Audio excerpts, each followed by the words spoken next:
for that. We are continuing with our sermon series. I know I was off last week, and there was a guy that was very similar in looks to me that was preaching here. I was glad for many of you that shared such wonderful things about his testimony and what he was able to witness to. So I want to thank you for supporting him and hearing such wonderful comments about how well he did. I know having a twin brother like that, we get to talk often, so I got to hear so many beautiful things that you shared with him, so thank you for that. We are continuing and picking back up our sermon series that we are looking at this path full of leaves. And you can't help but talk about leaves right now. You see them everywhere, right? You see them in your yard, see them on the road, see them on the sidewalks. That's kind of why we picked this as a topical thing. And we've been looking at the book or the wisdom of Proverbs in the Bible. It's an Old Testament book. But understand that the book was written so cleverly. I know when we read it in English, we miss certain things, but there were acronyms that were used in different ways in which it were written that are so beautifully put, which is why I decided to make this sermon series a path full of leaves, and then take that six-letter word leaves and kind of use it as our 6-week sermon series. And so that first week, we're using that letter L. We're looking at that listen and learn from the Lord. And then last time we met and talked about this was E. We move along in the word to embrace wisdom. Before we get to what the A stands for today, I want to ask you a question. How much would you be willing to pay? Now, you look at that, well, that's a cruise ship, that'd be a beautiful thing to be part of, to be on a cruise ship and go on a cruise. That'd be a great way to spend my time and things. And I found this story several years ago. It's a true story, actually. There was a 14-year-old girl. Her name was Laura, and whose appendix, while she was on the cruise ship, actually had burst. And she was vacationing with her family, and they were vacationing off the coast of the Baja Coast. Baja Coast is where it was. And the ship that was closest to them, they were hundreds of miles away from any help. And so the crew with this young girl on the ship sent out a distress call looking for the nearest surgical unit because, ruptured appendix, that's, a significant thing to her health. Would you know that the closest ship was the USS Ronald Reagan, an aircraft carrier? It was 500 miles away. And they answered the call. They answered the call, and the carrier itself was in the midst of training exercises with over 6,000 sailors on board. And you know what they did? They turned their ship around and headed towards that young girl. They steamed 250 miles through the night to get within, look at this helicopter transport. And they airlifted her, picked her up from the cruise ship, and airlifted her back on the Ronald Reagan, in which then they performed life-saving surgery to that young girl. The cost associated with that was $2.5 million per day. Per day. $2.5 million. Now, you talk about insurance costs and staying in a hospital. $2.5 million. Can you imagine filing that claim with your insurance carrier? You get a bill from the U.S. Navy for $2.5 million for my daughter's appendix surgery. And they're going to say, that's a little over budget, right? Well, did she have to pay for that high cost? Did their insurance company have to pay for that high cost? No, actually they did not. The cost, yes, was high, but the U.S. government believed that this little girl was worth saving. So they gave her a free gift of life for $2.5 million. What would that cost be? I want you to think through, ponder this as we look at our sermon today. How do you fill in the blank? Any cost for, and maybe you would say this too, for your family. You think about that situation, that story of that little girl having to have her appendix ruptured. Can you imagine being on that cruise ship so far away from the nearest and saying, do anything we can to save my daughter's life? And they sent out the distress call, and a U.S. carrier responded, and they saved her. Any cost for your family's life. Maybe it's any cost for wealth. People go to extreme costs to make a lot of wealth or money in their lives. Maybe it's any cost for fame, to be famous. Anything, I'll do anything to be famous in my life. Any cost for beauty. Oh, we spend a lot of money for getting our beauty, to make makeup and different things to cover blemishes and all that, and different things we try to look beautiful. Naturally beautiful, guys. That's a joke, obviously. Don't laugh too hard, though, Rick, okay? But any cost for beauty. But what about the concept we think of wisdom? Any cost for wisdom, as we've been talking about in this book of Proverbs, to gain that. Will we put a price tag associated with that? And today's message is actually entitled, Any Cost for Wisdom. Now, let's think about the value of our time, by the way. You know, if you do the cost for wisdom, if you exceeded the value of just 1 hour a week coming to church, and you had, look at this, perfect attendance, meaning you came every week for an entire year. Do you know how much time that would be of your life? Half of 1%. Would you consider that to be a high cost to get God or the wisdom of God by being in his presence? Just think about that. I'm not saying you need to be here every week, but think about that. From a perfect attendance would be half of 1%. That seems pretty cheap. And I'm not saying that you just spend your life and only get wisdom while you're in church and your devotional life and what you're doing. Well, how much is it? How much are you willing to spend of your life or give of your life to get godly wisdom in it? Something to think about. As we look at Proverbs chapter 4 today, the entirety of the chapter, verses 1 through 27. As always, I'll be reading from the NIV. And look at the little caption they have in the NIV. Get wisdom at what cost? At any cost. Hear now the word of the Lord. It says, listen, my sons, to a father's instruction. Pay attention. You ever say that to your kids? Pay attention. You're not listening. There's your little call there. Pay attention, everyone, and gain understanding. I give you sound learning, so do not forsake my teaching. For I too was a son to my father, still tender and cherished by my mother. Then he taught me, and he said to me, take hold of my words with all of your heart. Keep my commands, and you will live. Get wisdom. Get understanding. Do not forget my words or turn away from them. Do not forsake wisdom. And she, there's that personification, if you were here with us 2 weeks ago, of wisdom. It's talking about wisdom here. She will protect you. Love her, and she will watch over you. Look at this. The beginning of wisdom is this. Get wisdom. Though it cost you, cost all you have, get understanding.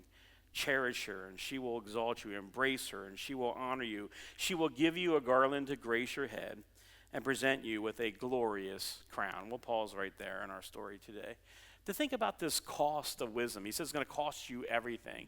But it is time spent with the Father here again. We mentioned this 2 weeks ago, and we're going to pick up again on this theme because in Proverbs chapter 2 and even in chapter 4 here we're looking at today, there's this great sense of this time spent with the Father. And you see, Solomon spending time with his son, trying to pass on. And you could just knew it because he was saying, pay attention, trying to get his kids to actually listen to what he had to say. And yet, when we look at today's verses, I don't know if you picked up on this or not, Solomon remembers time and words with his father David, so much so that he actually quotes him. And so I want you to think about this, or as a pondering point already.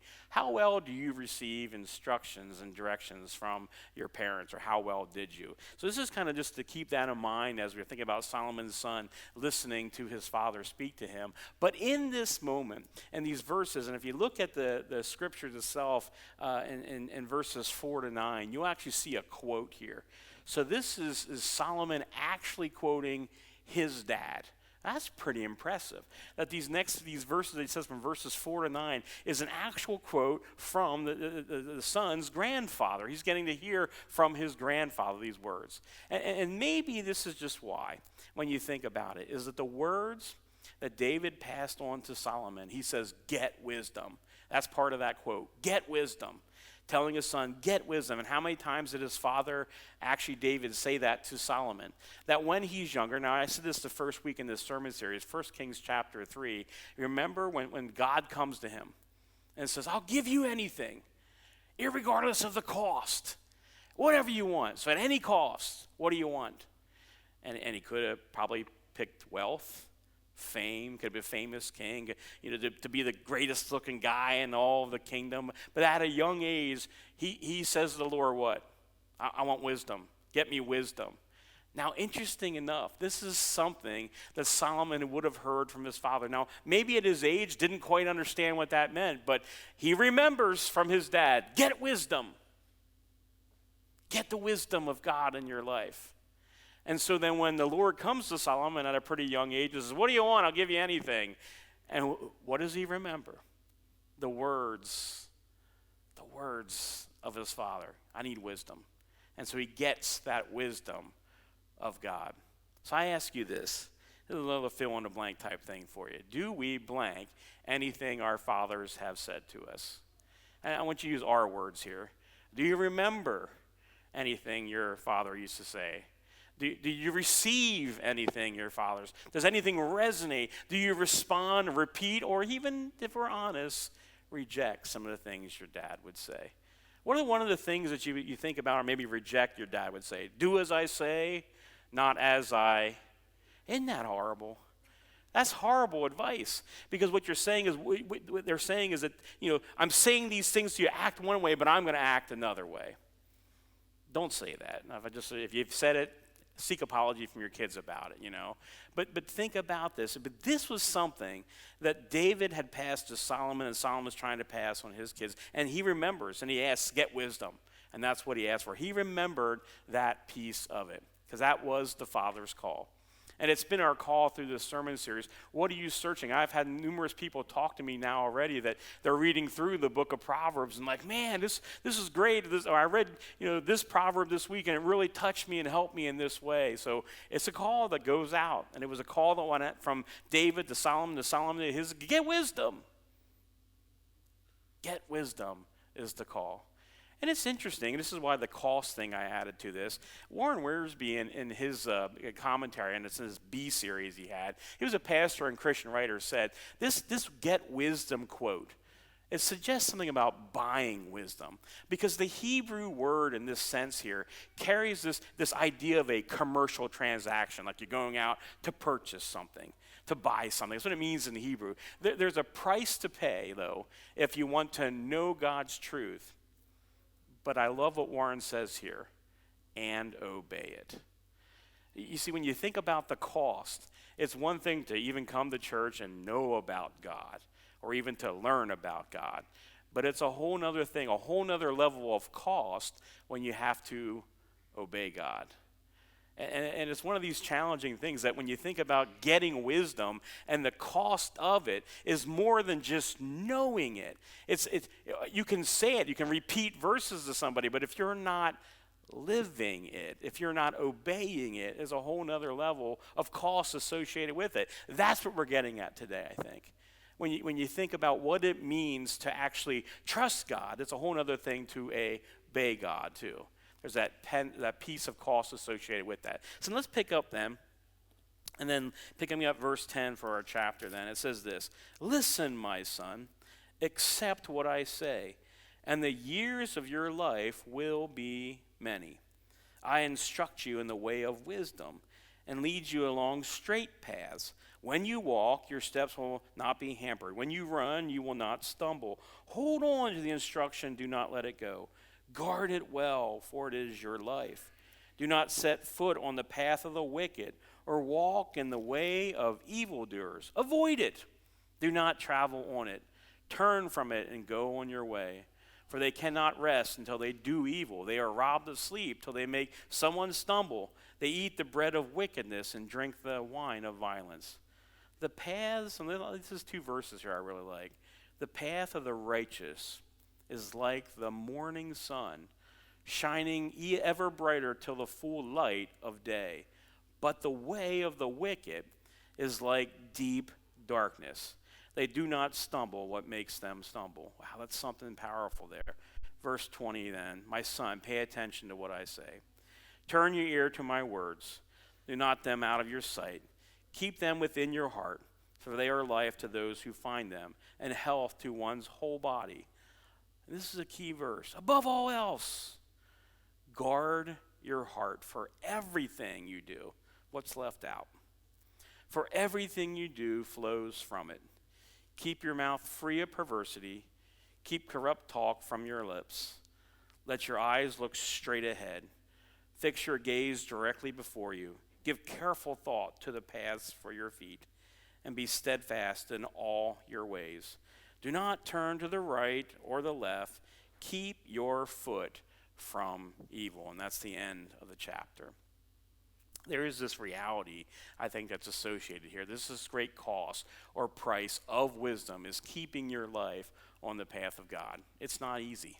It's not an easy thing. It's going to cost you quite a bit to try and keep it on the path. There's going to be, paths where you kind of start walking off and things are going to happen, but it's this call to get back, and there is this great cost of staying on that path. But we know, and this is this time of year what we said about this sermon series, there are people who fall away all the time, kind of like falling leaves.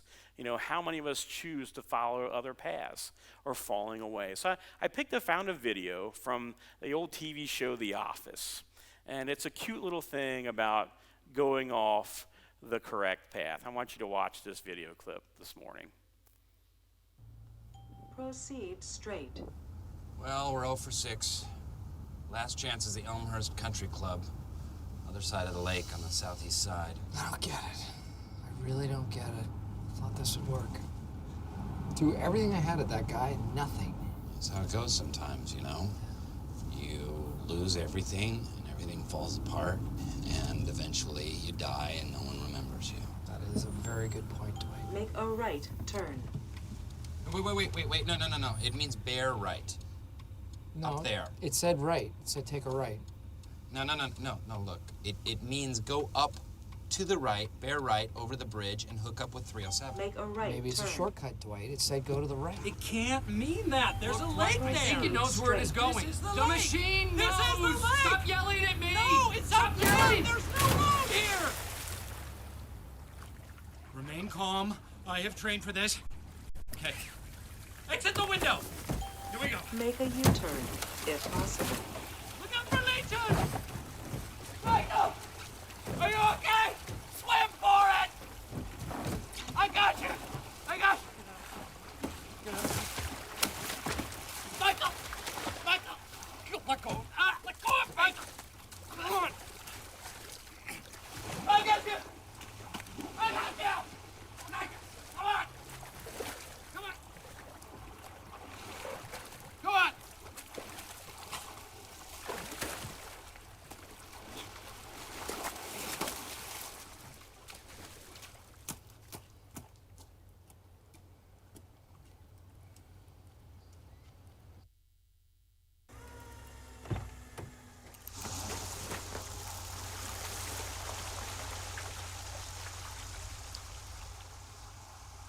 You sure you're okay? Fine. Good. That is what's most important. Did you get the rental insurance? Because that is pretty important, too, at a time like this. The cost of the renter's insurance. How many people decline those type of things? I just want to share that funny moment because I want to actually move on to something fiercely focused. Because I think being able to share to lighten things up a little bit, to kind of get our hearts just open or received a little bit more for something that's very powerful. And it's that verse from Proverbs chapter 4, verse 23. It's one that I remember committing to memory, and I invite all of you to do the same this week. Because it's fierce and it's focused, what it says. It says, above all else. And yet how we waste our time on so much. Above all else, it says, guard your heart. Why though? For everything you do flows from it. And the simple him listening to that, the GPS saying, go right, and he goes on the wrong path. And I got to tell you, I didn't say this in the first service, but after watching the video this time, it kind of came to me. Is Dwight, the guy that was the pastor in the thing, trying to save Michael out of the car? That's what sometimes it looks like being a pastor. It's a mess. Like, I don't do it right. I'm not perfect with it. People make choices, and they go off path, and then they call me like, Pastor, I need help. And it looks like a disaster because of the path that they choose. I can just simply say and help save yourselves some time. It says, above all else, guard your heart, church. Guard your lives. Everything you do flows from it. It's a powerful verse. It goes from something so funny and cute to fiercely focused on how strong this is and how important it is to remain it, irregardless of the circumstances that come your way. Guard your heart. Everything you do. will flow from it. And that's interesting because the things, the paths that we take, and I love the water pouring into the car. Once they went off path, the water started rushing in. You'd say that car was ruined, right? Because then even if they drained all the water and they tried to clean it, on those hot, humid days, years later, you smell that? That just smells funky. So the paths that we sometimes choose. So guard your heart above all else. Above all else, for everything you do flows from it. The paths that we take are important. Choose wisely. And then in this proverb, he says in verse 19, but the way of the wicked is like deep darkness. Deep darkness. And anyone know what that picture represents? Right? The four horsemen of the apocalypse. You ever seen or heard of those, And that's why I see a lot of this right now, talking about the apocalypse. The end times are near. Time to panic. Time to fear. All these words of scariness that are out there. And I was reading some things about this. And so, Halloween's coming up. So why not share a scary story with everybody, right? Woo, woo, People get all focused on all that stuff. But as I was reading about the apocalypse, I actually came across another story that I thought fit in well for today's message. It's actually a story about the four horsemen of the new atheism. Have you ever heard or known anything about these four guys? True men: Richard Dawkins, Daniel Dennett, Sam Harris, and the late Christopher Hitchens. And this is who I focused on, Christopher Hitchens. I was reading an article about him. And I watched a couple videos about him. A brilliant man. Had a great deal of knowledge, but he rejected the Lord. And an outspoken atheist. And these four guys were known collectively as the four horsemen of the new atheism. Their self-anointed task, this is what their whole goal was in life, to convince people in the 21st century that God doesn't exist, meaning you're wasting your time by coming here today. And that faith is useless, detrimental even irrational. It says choosing the path without God. And this is against what we talked about here, the way of darkness. The path of darkness, as Solomon or David would call it. So I read this article then this week by Dr. Paul Vitt. He's a noted psychologist, and there's a lot to the article. I can't share all of it. You're welcome to read it. He published a book in 1999 and even revised and expanded it in 2013 to address the new atheists, entitled The Faith, and listen to this, The Faith of the Fatherless, The Psychology of Atheism. He suggests in this book to them that perhaps the reason they don't believe in God is because he is seen as a loving father, and in every way they resent their own earthly fathers. And it says this doesn't logically prove atheism false, it goes on to say, but it certainly takes the wind out of their sails and of their argument. Maybe it's not God that comes from a psychological defect. Maybe it's atheism. And I read it and continued with this because one of the things I remember in my theology class about worldviews and what other people believe and the paths that other people seem to take in their lives is that we were encouraged to read over 1,000 pages of non-Christian literature, of atheists and people who refuted the Word of God and then believed other things. And I remember reading about different people, but every time, and one of the things that we were encouraged to do was when you read something about someone who doesn't believe, read something about their life.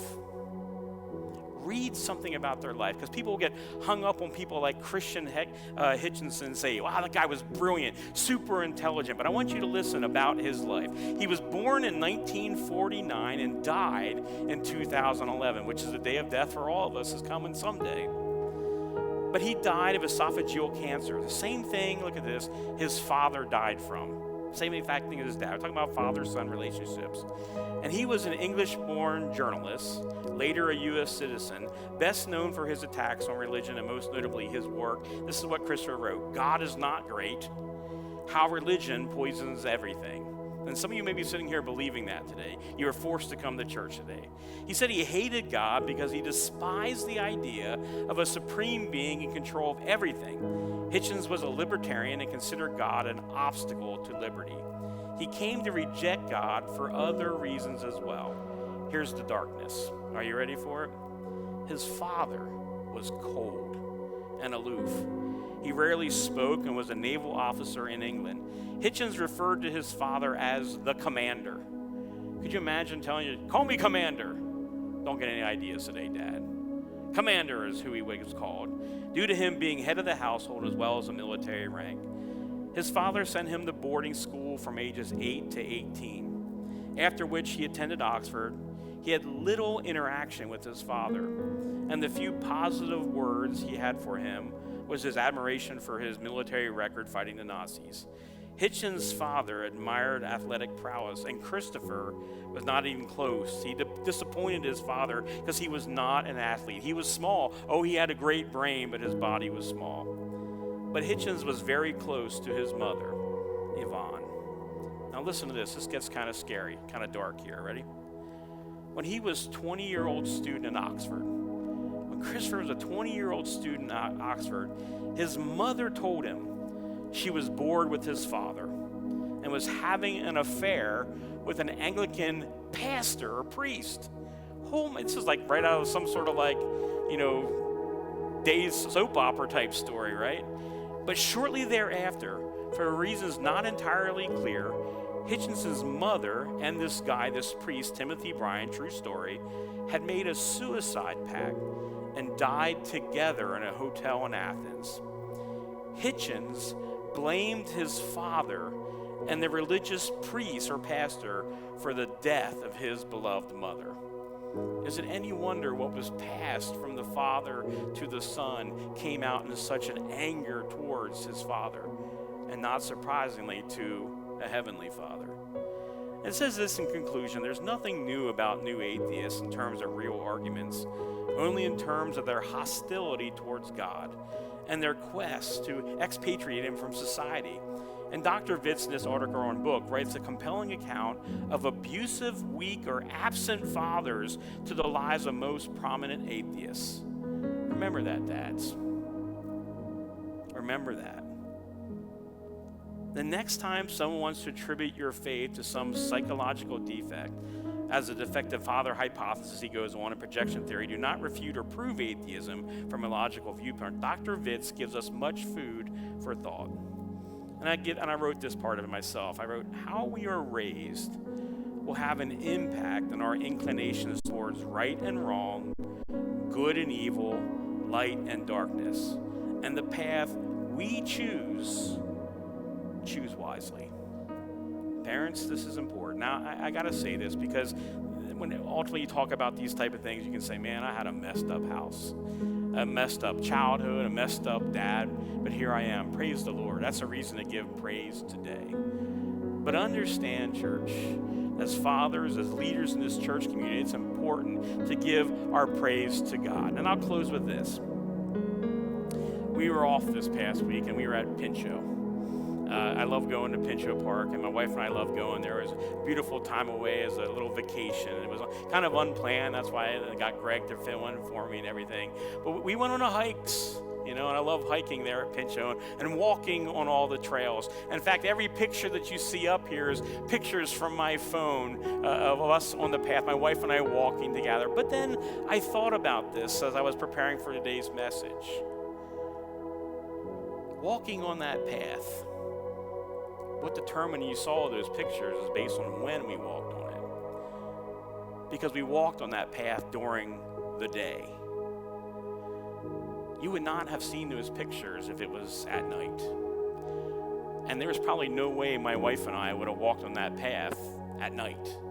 Because you walk on a path at night and path in darkness, you hear noise. What was that? And I've got to share with our kids that, several years ago when my wife and I were also getting away in a weekend up there at Pinchot, we were sitting by the campfire and a raccoon decided to join us sitting at the campfire. Ah! We screamed like little schoolgirls and ran in our camper. Yes, I'll honestly share that. It scared us. And it made me think about what the Father is trying to pass on to His Son, and what, as your pastor, trying to pass on to you, is that when you walk on the path matters. If you're walking in darkness, it's scary. Ooh. You'll hear all that kind of stuff this week, right? If you're walking in darkness, it's going to be fearful. But the call from God is to walk in His light. walk in the light of God. It matters. It makes a big difference when and where you walk, doesn't it? Because I took some of these pictures and I thought, man, looking at this tree with all its roots above ground in the darkness, more than likely I would have tripped over it and possibly even went in the water. What are things that are tripping you up in life? If you're walking in darkness, you probably won't see it. And it even says there in the scriptures, if you stumble, you may not even know what caused you to stumble because you're walking in darkness. The call for all of us is to walk in the light of God. And I think about the story of these atheists and how their life and even their fathers, that they were horrible and miserable and great darkness was there. But the call and the choice for every person, irregardless of what darkness you've walked and what path you've walked now, is still a call now to get off that path. Or better yet, when you walk in the light of God. Choose when and where you walk, church. Get wisdom. What do you think it's going to cost you? It can, for some people, to change from walking in the dark to walking in the light, it's the difference between what? Night and day. Night and day. Where and when do you walk? Would you pray with me, church?